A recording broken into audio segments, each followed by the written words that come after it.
A goalkeeper was bribed to let 3 goals through. The striker was also bribed by the other team to miss those exact 3 shots. Both bribes were paid. Both instructions followed perfectly. Nobody scored.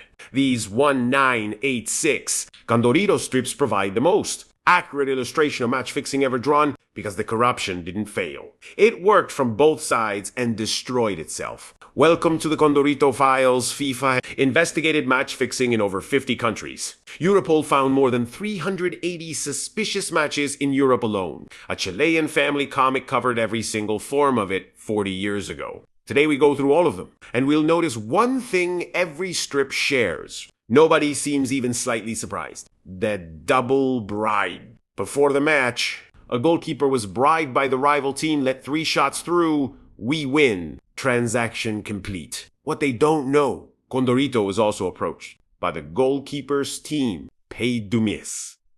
The match starts. Condorito dribbles past everyone, reaches the keeper, and shoots wide. 3 times. The goalkeeper explodes. Why didn't you shoot? Condorito, because your team paid me to miss. Plop. 2 transactions, both honored, both professional. The corruption collapsed, not because someone had a conscience, but because 2 identical systems pointed at each other and canceled. Investigators called this the double fixed match. It's documented. Condorito drew it for Sunday family readers. Violence as professional service. The coach pulls Condorito aside. Chicon is complicating us. Fracture his ankle, but not too obviously. Not stop him fracture specific outcome. Quality specification, not obvious. This is corruption as project management. Condorito's response, 0 ethical concern. A targeting problem, how will I recognize him? The DT screams the number. The execution failed only because ignoring the player's identity. The intent was fully institutional.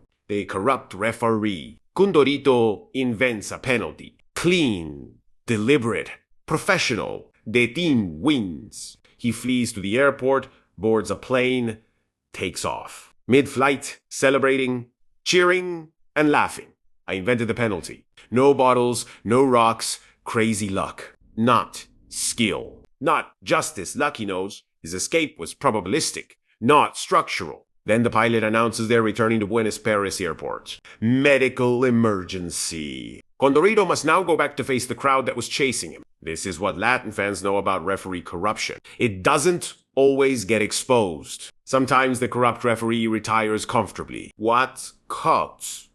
Condorito wasn't justice. It was a medical emergency on a specific flight. Occasional, random, geographic defeat. And that occasional defeat is enough to keep the belief in justice alive. Infallible system. This is the most philosophically interesting, because it's not corruption in the traditional sense. Londonden's fog. The coach hands each player their own ball before the match. In the fog, they score into goals they can find. The English team scores nothing. Final, 4-2-0-4, pellet. No bribes, no violence, no invented penalties. Just information asymmetry exploited to its maximum available advantage. At what point does competitive advantage become manipulation? The strip doesn't answer. It just presents the result and lets the plop do the analysis. The double bribe where both corruptions cancel each other. The corrupt referee stopped, not by justice, but by a medical emergency. Tactical violence ordered as a professional service with quality specifications. And fog, pure information asymmetry without a single bribe.